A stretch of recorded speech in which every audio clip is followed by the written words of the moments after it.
for the crimes committed by ISIS in Iraq and Syria.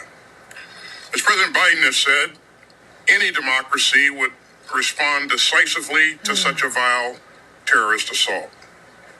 And I traveled to Israel just days after the attack to underscore America's ironclad commitment to Israel's security. Now, we fully understand that Hamas does not represent the Palestinian people, and we mourn the loss of Palestinian civilians. And I have repeatedly made clear to Israel's leaders that protecting civilians in Gaza is both a moral responsibility and a strategic imperative. Democracies like ours are stronger and more secure when we uphold the law of war and protect civilians. Now, tensions remain exceptionally high. So let me outline the department's 4 key lines of effort. First, we'll continue to protect American forces and citizens in the region. Our personnel have come under repeated attack in recent days by Iranian-backed militia groups, and these attacks must stop. At the President's direction, U.S. forces have conducted precision self-defense strikes on facilities in eastern Syria used by Iran's IRGC and its affiliates. If Iranian-backed groups continue to attack U.S. forces, we will not hesitate to take further necessary measures to protect our people. We've also raised force protection measures across the region, and I have deployed a terminal high-altitude area defense battery, as well as additional Patriot batteries. And second, we're flowing security assistance into Israel at the speed of war.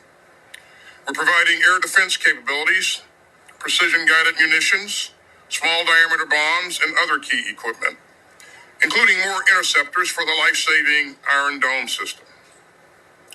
Third, we're coordinating closely with Israel to help secure the release of every man, woman, and child seized by Hamas, including American citizens.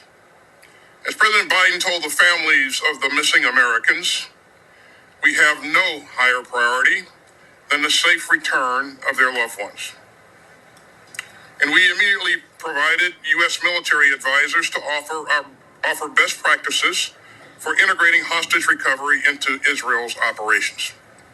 And finally, we swiftly strengthened our force posture in the region to deter any state or non-state actor from escalating this crisis beyond Gaza. 2 carrier strike groups are now in the region. Last week, an additional F-16 squadron arrived in the region, complementing other fighter squadrons already in theater. And all this underscores the President's clear warning. No government or group that wishes Israel harm should try to widen this crisis. Yet even as we surge support into Israel, we remain focused on Ukraine. Nearly 20 months into Putin's failed campaign of conquest, the Russian military has been badly weakened. Ukraine's brave forces have taken back more than half of the territory seized by Russian invaders since February 2022. And that was made possible by bipartisan and principled U.S. leadership and our coalition of some 50 allies and partners. In both Israel and Ukraine, democracies are fighting ruthless foes who are out to annihilate them. We will not let Hamas or Putin win. Today's battles against aggression and terrorism will define global security for years to come.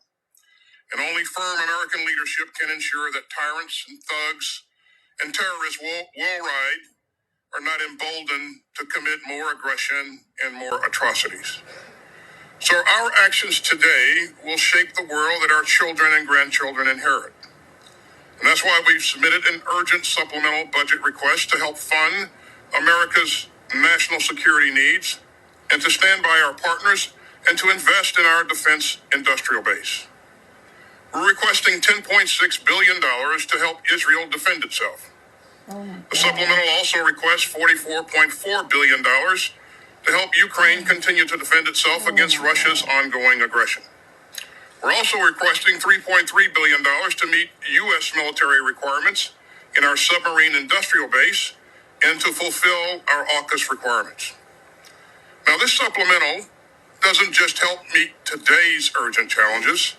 It also invests in our defense industrial base When we send our friends munitions from our stockpiles, the money to replenish our supplies strengthens our military readiness, and we invest in American industry and American workers. That also holds true for funding for Israel or Ukraine to procure new equipment off the production line. Some $50 billion of this supplemental request would flow through our defense industrial base, creating American jobs in more than 30 states. And these investments will also improve our production capacities far into the future and help ensure that we are ready to tackle security challenges worldwide. And all that means greater prosperity at home and greater security around the globe. And finally, let me thank all of you for your leadership. Your bipartisan support ensures that we can defend America and stand by the allies and partners who magnify our strength. I'm also deeply committed to working with all of you to enact a full-year appropriation bill to keep America secure. As President Biden has said, American leadership is what holds the world together. And if we fail to lead, the costs and threats to the United States will only grow. We must not give our friends, our rivals, or our foes any reason to doubt America's resolve. So I look forward to continuing to work with you to keep America secure, prosperous, and strong. Thank you. Thank you, Secretary Austin. We will now begin a round of 5-minute questions of our witnesses, and I ask our Secretary of State Antony Blinken and Secretary of Defense Lloyd Austin testifying before the Senate Appropriations Committee. Lawmakers are looking to hear more about the Biden administration's $105 billion emergency aid request for Ukraine, Israel, Taiwan, and our southern border. The Secretary of State and Secretary of Defense there made the case that turning our back on Ukraine and Israel puts America's national security in danger. For more, I want to bring in contributing political correspondent Rachel Bade on Capitol Hill and national security and defense analyst, former Deputy Assistant Secretary of Defense for the Middle East, Mick Mulroy, for more.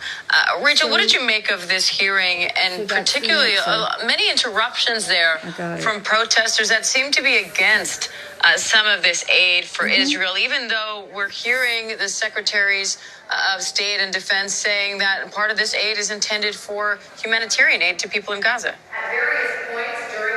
Yeah, Diane, I mean, that very much became the top headline out of this hearing. A big distraction, you would say, for the administration, which wanted to keep the focus today on why they thought this supplemental package needs to pass to secure Americans' national security in the future and to defend our allies. But look, this really underscores the divide that we kind of see happening right now in the Democratic Party, where you have a more progressive wing that are increasingly calling for a ceasefire. This is something the White House has intentionally not done.